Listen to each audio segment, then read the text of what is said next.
नमस्कार दोस्तों, महिष्मती चैनल में आपका स्वागत है। गुप्त नवरात्रि कब है? कलश स्थापना का शुभ मुहूर्त, पूजन विधि और 9 देवियों को कौन सा नैवेद्य अर्पित करें, सारी बातें जानते हैं। अगर आपको मेरा चैनल पसंद आए तो लाइक करिए, कमेंट्स करिए और सब्सक्राइब जरूर कीजिएगा, जिससे कि मैं कोई भी वीडियो अपलोड करूं सबसे पहले आप तक पहुंचे। आइए जानते हैं। हिंदू धर्मशास्त्रों में कुल 4 नवरात्रि का वर्णन किया गया है।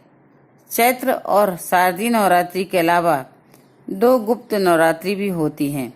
एक गुप्त नवरात्रि माघ महीने में और दूसरी आषाढ़ के महीने में पड़ती है। इस समय आषाढ़ माह चल रहा है और साल की पहली गुप्त नवरात्रि इसी माह में होगी। गुप्त नवरात्रि में माँ दुर्गा के उपासक गुप्त तरीके से पूजा उपासना करते हैं।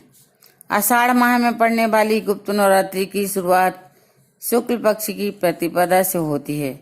इस साल गुप्त नवरात्रि का प्रारंभ 30 जून को सर्वार्थ सिद्धि योग में प्रारंभ हो रहा है, जिसका समापन 8 जुलाई को होगा। जो भक्त गुप्त नवरात्रि में 9 दिन माँ दुर्गा की विधि विधान से पूजा अर्चना करते हैं, उन्हें नवग्रह से शांति मिलती है। आइए जानते हैं गुप्त नवरात्रि में किस विधि से करें माँ दुर्गा की पूजा और किन चीजों का लगाएं भोग।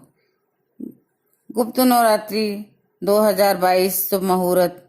आषाढ़ माह में गुप्त नवरात्रि की शुरुआत 30 जून को हो रही है। इस दिन कलश स्थापना का शुभ मुहूर्त प्रातः काल 5:26 से लेकर 6:43 तक रहेगा। गुप्त नवरात्रि में ऐसे करें पूजा।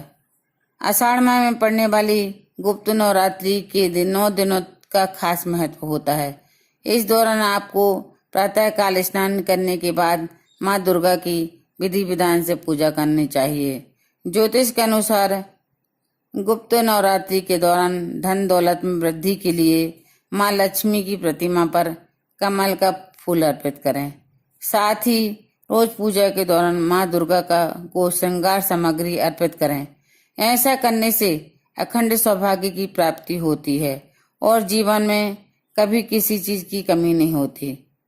गुप्त नवरात्रि में माँ दुर्गा को इन चीजों का भोग लगाएं।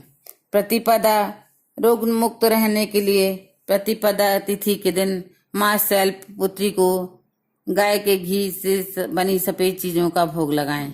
द्वितीया लंबी उम्र के लिए द्वितीया तिथि को माँ ब्रह्मचारिणी को मिश्री, चीनी और पंचामृत का भोग लगाएं।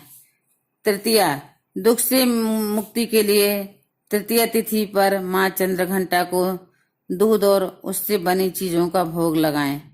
चतुर्थी तेज बुद्धि और निर्णय लेने की क्षमता बढ़ाने के लिए चतुर्थी तिथि पर माँ कुष्मांडा को मालपुए का भोग लगाएं। पंचमी स्वस्थ शरीर के लिए माँ स्कंद माता को केले का भोग लगाएं।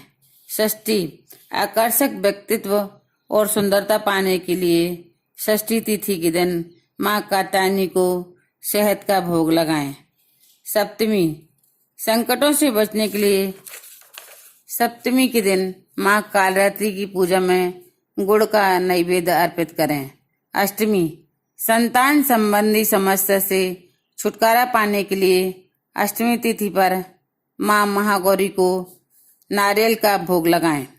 नवमी सुख समृद्धि के लिए नवमी पर माँ सिद्धिदात्री को हलवा, चना, पूरी, खीर आदि का भोग लगाएं। धन्यवाद दोस्तों।